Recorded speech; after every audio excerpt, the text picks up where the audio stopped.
अधिमानस मालिकेच्या आजच्या भागामध्ये आपण पाहत आहोत की आता इकडे गायकवाड कुटुंबामध्ये सगळेजण संध्याकाळच्या जेवणासाठी आलेले असतात. निरूपा आल्याबरोबर म्हणत असते, काय गे मीरा, पंकज आणि देविकाला जेवणासाठी बोलवलंस की नाही?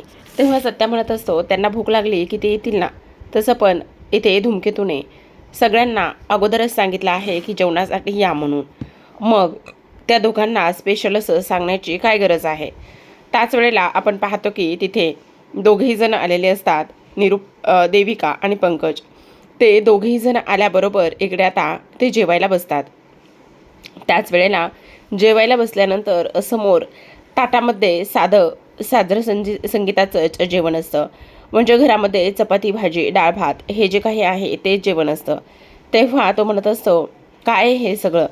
हे जेवण मला जेवायचं नाही आहे. हे जेवण तू मला का आणि कशासाठी देतोयस? मला नको हे जेवण. चल बेबी, आपण आतमध्ये जाऊन काहीतरी चांगलं ऑर्डर करूया, असं इकडे तो बोलत असतो. आता ह्या सर्व गोष्टी बोलल्यानंतर लगेचच आता इकडे सगळेजण त्याला ओरडतात आणि म्हणत असतात, तुझं काय चाललेलं आहे? तुला का आणि कशामुळे तिकडे जेवायला जायचं आहे? अजिबातच नाही. एकटा तू जेवायला जाणार नाही आहे, समजलं तुला? इथे सगळेजण बसलेत ना, तर मग सर्वांसमोरच सोबत बसून जेवण करूया ना. तिकडे एकट्याला जेवायचं का बरं आहे? असं सुद्धा आता इकडे तो बोलत असतो. त्याच वेळेला इकडे तो म्हणत असतो, नाही नाही, आम्ही अजिबात रिकामे नाही आहोत. आम्हाला फार कामं आहेत. त्यामुळे आम्ही आतमध्येच जाऊन बसणार आहे आणि आतमध्ये जाऊनच तिकडे जेवण करणार आहोत, असं इकडे ती लोक बोलत असतात. आता हे सर्व काही बोलल्यानंतर काय काम आहेत? तसंही आम्हाला ना आमच्या दुकानाचं अजून शॉपचं नावसुद्धा ठरवायचं आहे आणि शॉपचं नाव ठरवायचं आहे, त्याचमुळे आम्हाला तिकडे जायचं आहे, असं सुद्धा आता इकडे ती लोक बोलत असतात. आता हे सर्व काही बोलल्यानंतर लगेचच आपण पाहतो की इकडे ते म्हणत असतात, हो का, पण इथे सुद्धा बसून तुम्ही ह्या सर्व काही गोष्टी इथे ठरवू शकता ना. तुम्हाला तिकडे जाऊन सर्व काही ठरवण्याची काय गरज आहे? असं सुद्धा आता इकडे ते बोलत असतात. त्याच वेळेला इकडे तो म्हणत असतो, हो ते सगळं काही ठीक आहे, पण इथे सुद्धा उभा राहून तुम्ही किंवा इथे सुद्धा थांबून हे सगळं काही करू शकता ना. तुम्हाला इथे जर ठरवलं तर काहीतरी मदतच होईल. त्यावर रिया म्हणत असते, करण इलेक्ट्रॉनिक्स हे नाव कसं आहे? त्याच वेळेला तो म्हणत असतो, नाही नाही, असं नाही, काहीतरी ट्रेडिशनल हवं आहे. तेव्हा लगेच आता इकडे मीरा म्हणत असते, मी काय म्हणते, आपण जर आजीच्या नावावरून नाव दिलं तर किती छान होईल. तेव्हा सर्वांना ते नाव आवडतं, पण देविका, पंकज आणि इकडे निरूपाला ते नाव आवडत नाही. निरूपा म्हणत असते, कसं आहे ना, त्या लोकांनी त्यांचं सुद्धा काहीतरी ठरवलं असेल ना, म्हणजे त्यांनी सुद्धा काहीतरी करायचं ठरवलं असेल. मग आपण उगाचच कशाला त्यांना ह्या सर्व गोष्टी सांगायच्या? नको नको, त्यांना जे काही करायचं आहे ना ते करू देत, असं सुद्धा आता इकडे ती लोक बोलत असतात. आता हे सगळं काही बोलल्यानंतर लगेचच आता इकडे निरूपा म्हणत असते, मी काय म्हणते ऐकून घे ना. हे बघ, जर तुला नाव द्यायचंच असेल ना तर तू नाव कोणाचं ते माहिती का? म्हणजे तुझ्या जवळची व्यक्ती, ज्या व्यक्तीवर तू अगदी मनापासून प्रेम करतोस त्या व्यक्तीवर तू नाव देऊ शकतोस. म्हणजे बघ ना, अगदी तुझ्या जवळची आणि ज्या व्यक्तीवर तू भरभरून प्रेम करतोयस त्या व्यक्तीचं तू इथे नाव नक्कीच देऊ शकतोस. दे ना, मग त्या व्यक्तीचं नाव तू नक्कीच दे. त्यावर तो लगेचच म्हणत असतो, हो, ती व्यक्ती म्हणजे दुसरी तिसरी कोणी नाही, तर ती व्यक्ती म्हणजेच इथे देविकावर माझं भरभरून प्रेम आहे आणि त्याचबरोबर मी तिचं नाव नक्की शॉपला देऊ शकतो. त्यावर निरूपा म्हणत असते, बबड्या, काय सांगतोयस? म्हणजे तिचं नाव तू देणार आहेस का? त्यावर इकडे आता ती म्हणत असते, हो, मग कोणाचं? त्यावर सत्या म्हणत असतो, तुझ्या एक गोष्ट लक्षात येत नाही आहे का? तुझं काय चाललंय? म्हणजे अरे, निरूपाला नेमकं काय म्हणायचंय ते तुला समजत नाही का? निरूपाला असं म्हणायचं आहे की तिला असं अपेक्षित आहे की तू तिचं नाव घेशील आणि त्याचबरोबर तू तिचं नाव घेतल्यानंतर तिला ह्या सगळ्या गोष्टी सांगशील असं तिला वाटतंय, पण तू तर तिचं नाव घेतच नाही आहेस. त्याच वेळेला आता इकडे तो म्हणत असतो, हो का? तेव्हा पुन्हा एकदा निरूपा म्हणत असते, म्हणजे बघ ना, कठीण काळामध्ये तुला कोणी मदत केली? कठीण काळामध्ये नेमकं कोण तुझ्यासोबत होतं? तुम्हाला कोणी सगळ्यात जास्त इथे माया प्रेम दिलं त्या व्यक्तीचं तू इथे नाव घेऊ शकतोस, असं मला म्हणायचं आहे. त्यावेळेला आता इकडे लगेचच त्या दोघांना समजत नसतं आणि तो म्हणत असतो, नाही नाही, मला ना असं काहीतरी वेगळं नाव द्यायचं आहे. मी आत्ता हे सगळं नाही करू शकत, नाही सांगू शकत. चल ए बेबी, चल आपण ना काय करूयात, आपण आपलं नाव ठरवूयात, असं म्हणून ते दोघेही जण तिथून निघून जातात. पण जाता जाता तो इकडे निरूपाला म्हणत असतो, मला माहिती ना, माझ्या कठीण काळामध्ये मला माझ्या आईनं सर्वात जास्त साथ दिली आणि तिनेच मला खंबीरपणे पाठीशी उभं राहून हे सगळ्या गोष्टी करायला शिकवलं आहे. त्याच वेळेला आता इकडे लगेचच तो म्हणत असतो, नाही, पण मला काहीतरी युनिक असं नाव द्यायचं आहे, जे की सर्वांना आवडेल आणि ते युनिक असेल, असंच मला नाव द्यायचं आहे, असं इकडे पंकज बोलत असतो. आणि असं म्हणून तो निघून जातो. निरूपाचं मात्र फार मन दुखवलेलं असतं, कारण इकडे सत्याने सांगितलेलं असतं की निरूपा इलेक्ट्रॉनिक हे नाव दे म्हणून, आणि त्याने सरळ सरळ त्या नावाला नकार दिलेला असतो. त्याचमुळे ह्या सर्व काही गोष्टी इथे होत असतात. आता मीरा मात्र इकडे पाहतच असते. त्याच वेळेला सुधाकरला प्रश्न पडलेला असतो की आत्तापर्यंत ह्या लोकांनी तिच्यासाठी किती आणि काय काय केले, पण ह्या लोकांना मात्र काहीच फरक पडत नाही आहे.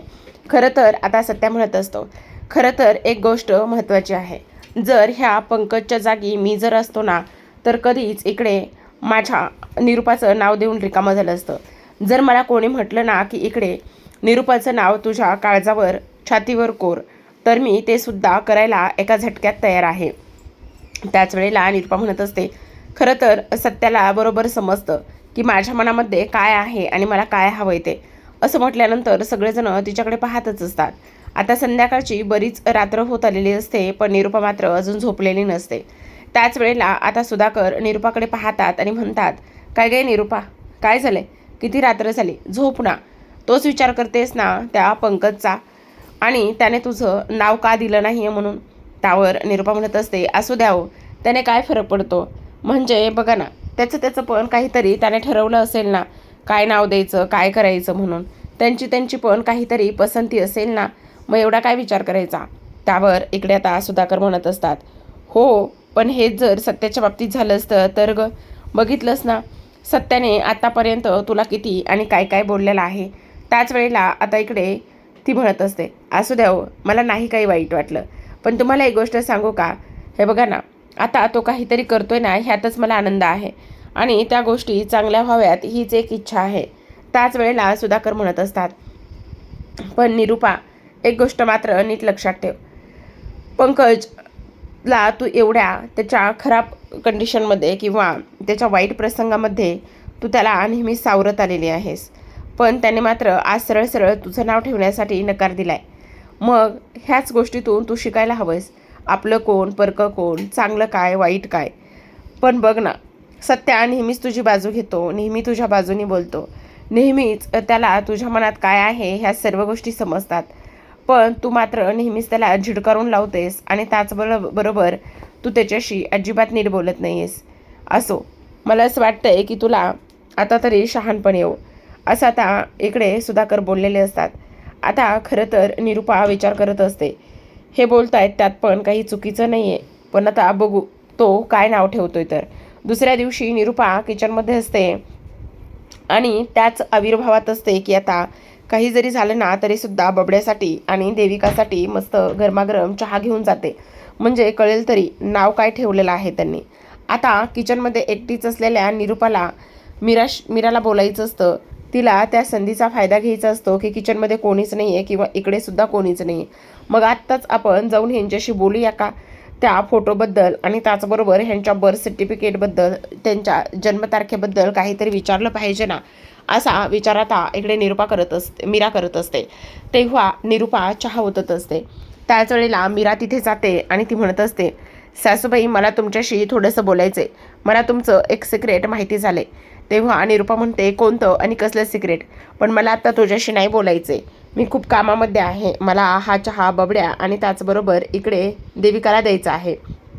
तेव्हा मीरा म्हणत असते, हो सासूबाई, ते सगळं खरं आहे, पण मला काहीतरी तुम्हाला दाखवण्यासाठी फार मोठी गंमत आहे, तुमच्यासाठी सरप्राईज आहे. त्यावर लगेच आता मीराच्या हातामध्ये असलेला फोटो काढते आणि ती निरूपासमोर धरते. आता निरूपा तो फोटो पाहून इथे तिच्या चेहऱ्यावर आनंद आलेला असतो. निरूपा म्हणत असते, बाई बाई, किती गोड, तुला हा फोटो कुठे मिळाला.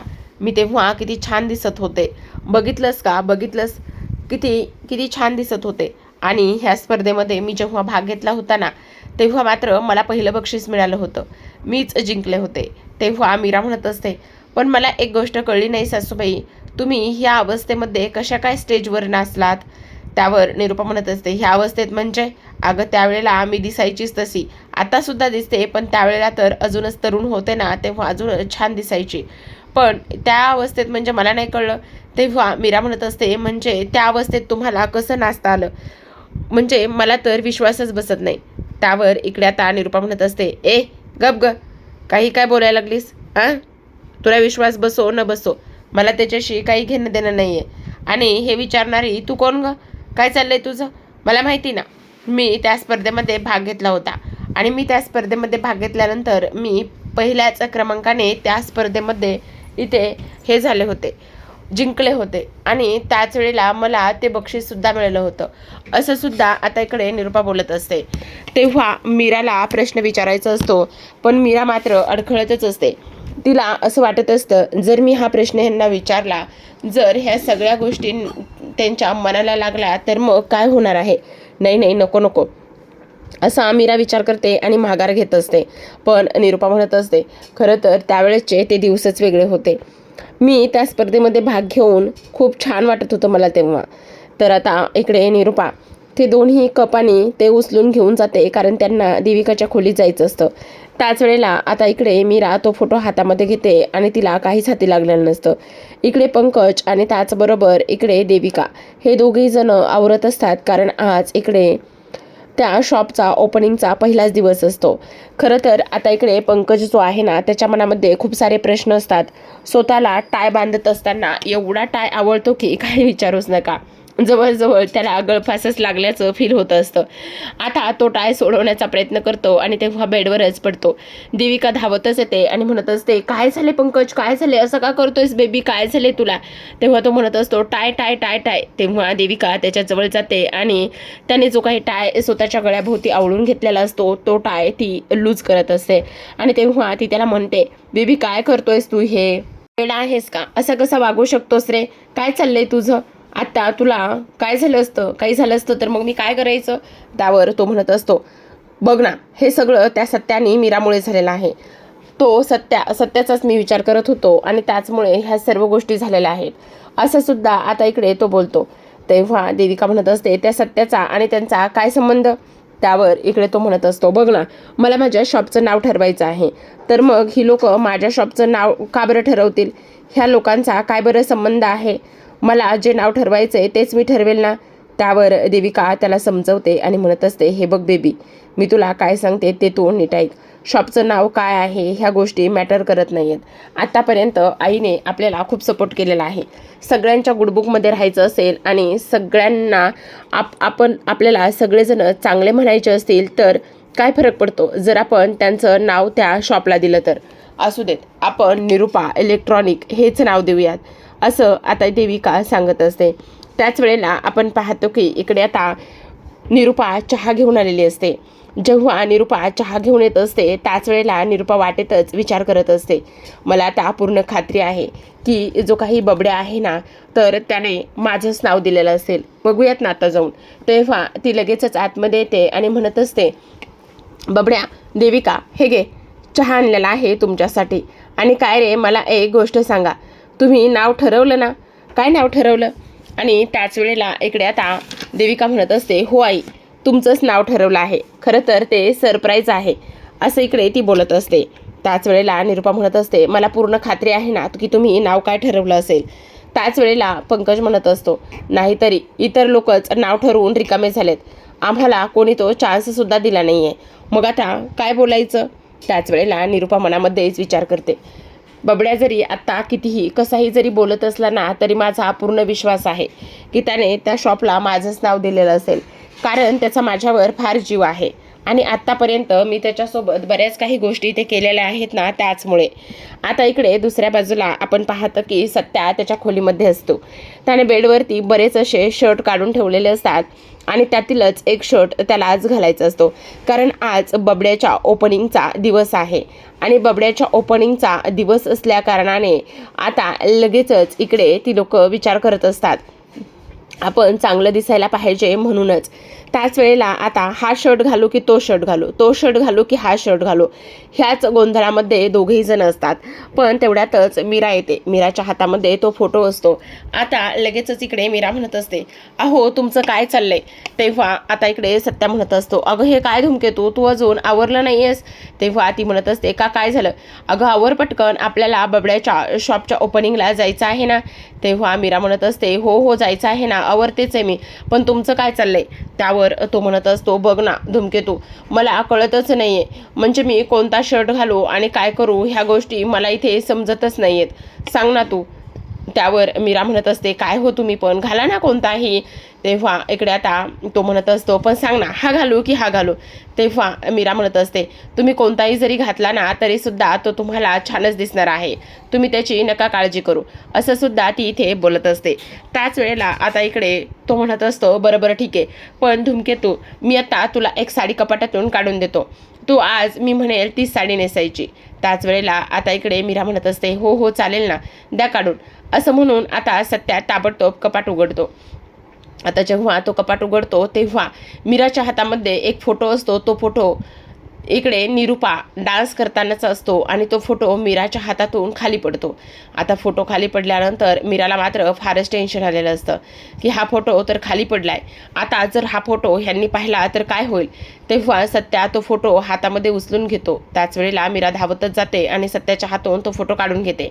ती म्हणत असते, अहो हाच तर फोटो मी पाहत होते, म्हणजे हा फोटो जो आहे ना तो तुमच्या लहानपणीचा आहे आणि तोच फोटो मी पाहत होते. त्यावर मग तो म्हणत असतो, अगं हो हो, तो फोटो तू पाहतेस ते मला बघून आनंदच झाला, पण मला दाखव ना तो फोटो. तेव्हा मीरा म्हणत असते, अहो असं काय करताय, जायचंय ना आपल्याला तिकडे, मग तुम्हाला आवरायचं वगैरे अजिबातच नाही आहे का? चला बरं पटकन, निघायचं आहे ना आपल्याला, जा बरं तुम्ही, लेडीज फर्स्ट, मला इथे तयार व्हायचं आहे.